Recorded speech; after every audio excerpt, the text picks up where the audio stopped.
Christmas 1987. The world was celebrating. Children were unwrapping presents, families were gathering around dinner tables, and the spirit of joy filled every home across America. But in a dimly lit corner of La Familia, Beverly Hills' most exclusive Italian restaurant, sat a man who had forgotten how to smile. Dean Martin, the king of cool, having dinner for two. But he was completely alone. The empty chair across from him wasn't a mistake. The untouched wine glass, the folded napkin, the carefully placed silverware. It was all intentional.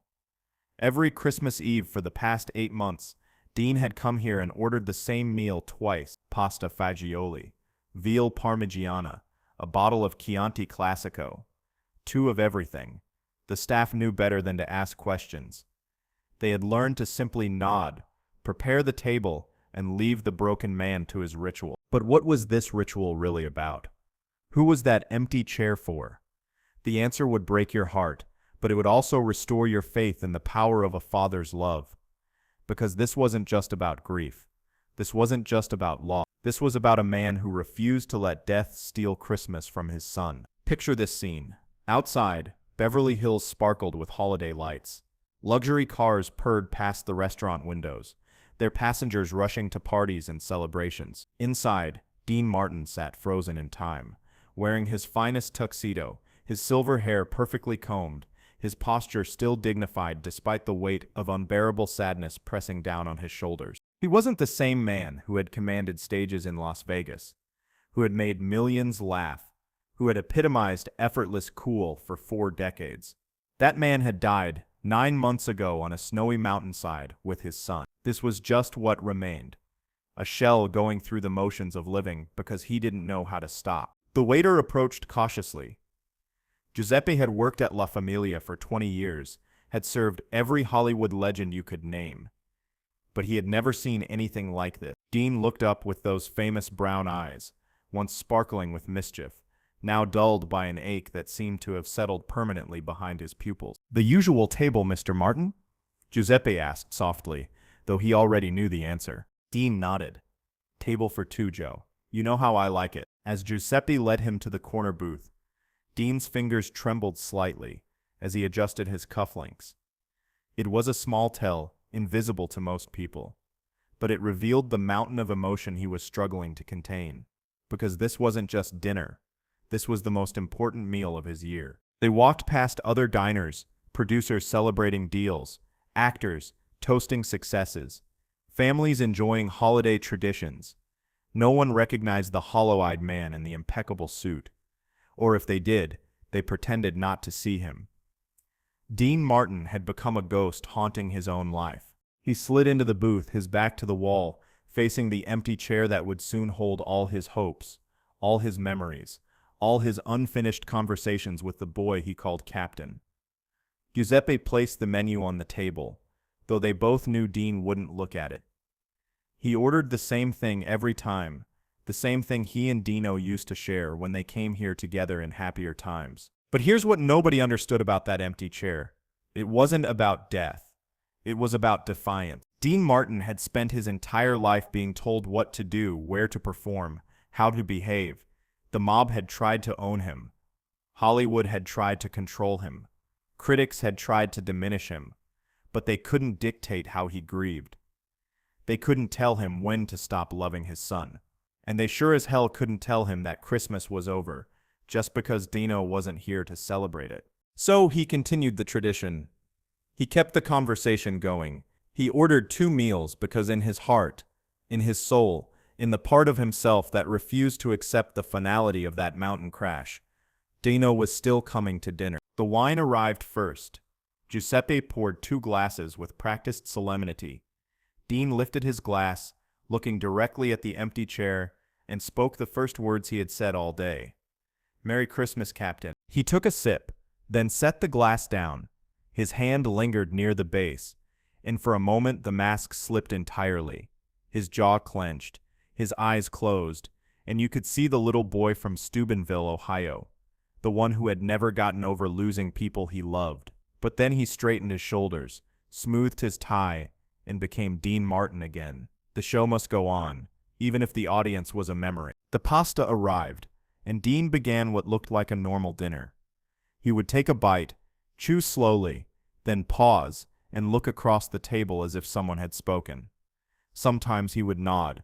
Sometimes he would smile, that crooked half-smile that had charmed the world. Once, Giuseppe swore he heard Dean chuckle softly and say, "You always did have terrible timing with your jokes." But what was he really doing? Was this the behavior of a man losing his mind? Or was it something deeper, something more profound about the nature of love itself? To understand the true meaning of Dean's Christmas ritual, you have to know what Dino meant to his father. This wasn't just any son. This wasn't just another child. Dean Paul Martin Jr. was his father's redemption. His proof that despite all the mistakes, all the divorces, all the times he had chosen the stage over the nursery, he had done something right. Dino was everything Dean pretended to be. Genuinely cool, naturally confident, effortlessly talented. He was a tennis champion who had played at Wimbledon, an actor who starred in movies, a musician in a successful rock band, and most importantly to Dean, a captain in the California Air National Guard who flew F-4 Phantom jets. When Dean looked at his son, he saw his own immortality. He saw the Martin name continuing not because of showbiz tricks or calculated charm, but because of real substance, real achievement, real heroism.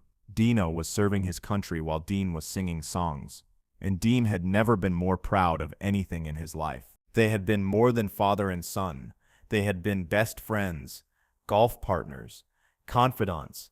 Dino was the only person who truly knew the man behind the tuxedo, the only one who could make Dean laugh without trying, the only one who could call him on his nonsense and get away with it. When Dino died in that mountain crash in March 1987, Dean didn't just lose his child, he lost his purpose, his future, his reason for getting up in the morning. The man who had spent 40 years making the world laugh suddenly couldn't remember why anything was funny. But here's the thing about grief that most people don't understand. It's not just about sadness. Grief is love with nowhere to go, and Dean Martin had a lifetime of love for his son that death couldn't diminish. So he channeled that love into the only thing he could control, keeping their traditions alive. Every Christmas Eve they had come to La Familia.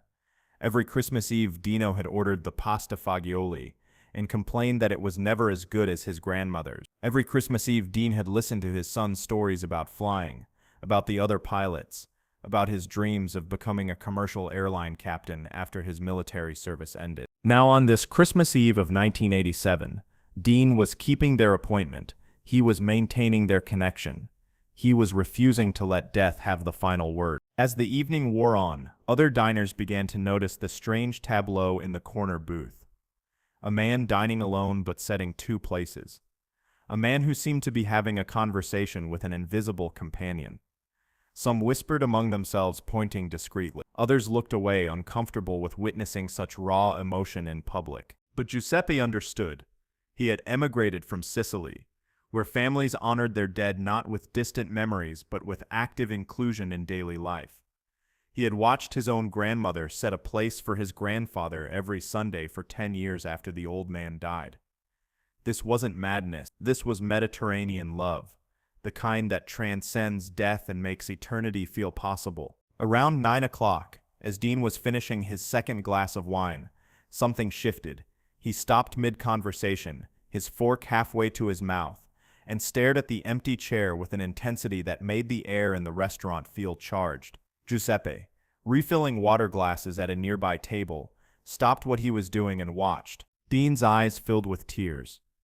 But he didn't cry. Instead, he smiled. It was the first genuine smile anyone had seen from him in months. He reached across the table and touched the rim of the untouched wine glass. His lips moved, but the words were too soft for anyone to hear. Then he lifted his own glass in a toast to the empty air. What had he seen? What had he felt in that moment? Giuseppe would never know for certain, but years later he would swear that for just an instant, the empty chair hadn't looked quite so empty.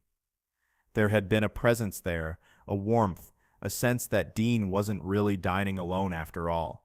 The meal ended the way it always did. Dean paid the check, left a generous tip, and thanked Giuseppe for his service. He walked to the door with the same measured dignity he had carried into the restaurant, but something had changed. The weight on his shoulders seemed a little lighter. The death in his eyes had been replaced by something that looked almost like peace. This ritual would continue for 8 more years.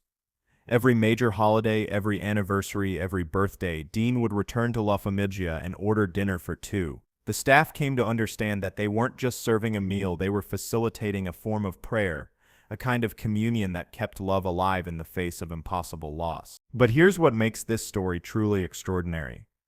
Dean never asked for pity. He never made a spectacle of his grief.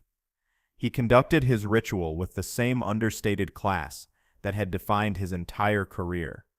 He was teaching the world something profound about dignity in the face of heartbreak. The other diners that Christmas Eve of 1987 thought they were witnessing a man's breakdown, but they were actually witnessing something far more powerful, a man's refusal to break down.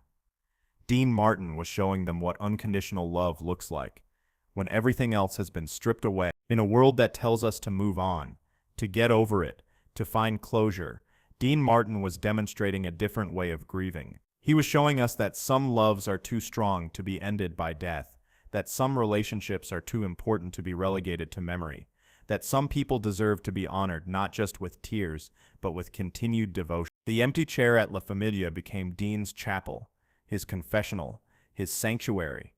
It was where he could be honest about his pain without pretense or performance.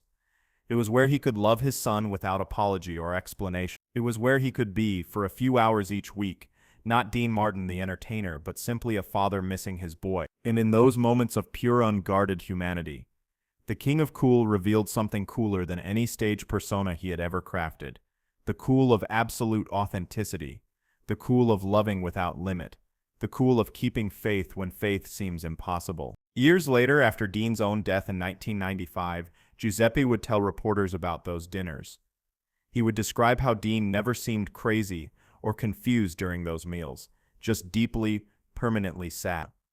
He would talk about how other customers sometimes tried to join Dean at his table, thinking he was lonely, only to be politely but firmly turned away. That chair was reserved, Giuseppe would explain. It would always be reserved. The restaurant is gone now, torn down and replaced by a modern building that houses a yoga studio and a juice bar. But Giuseppe, now in his 80s, still lives in Beverly Hills. And every Christmas Eve he says a prayer for both Dean and Dino, for the father who refused to dine alone and the son who never left his side. This is what real love looks like when everything else falls away.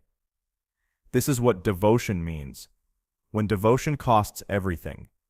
Dean Martin spent his last years teaching us that the most powerful response to death isn't acceptance, it's defiance. Not the angry kind of defiance that shakes its fist at the sky, but the gentle kind that simply says, you can take him from the world, but you can't take him from my heart. Today, when families gather around Christmas tables, when children unwrap presents, when we celebrate the joy of being together, we should remember something profound.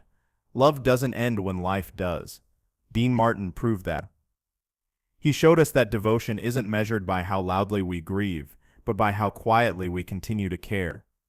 He demonstrated that the most sacred moments aren't always the public ones. Sometimes they happen in restaurant corners, in whispered conversations with empty chairs, in the stubborn refusal to let go of what matters most. The King of Cool left us many gifts.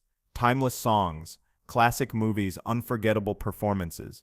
But perhaps his greatest gift was this lesson in loving without limits. He taught us that it's okay to hold on, okay to keep traditions alive, okay to honor those we've lost, not just with tears, but with continued presence in our hearts. So the next time you hear "That's Amore" or "Everybody Loves Somebody," don't just remember the smooth voice and the effortless charm. Remember the empty chair at La Famiglia. Remember the man who loved his son so much that he refused to let death end their relationship. Remember that the coolest thing Dean Martin ever did wasn't on any stage. It was in a quiet corner booth, having dinner with a ghost and calling it Christmas.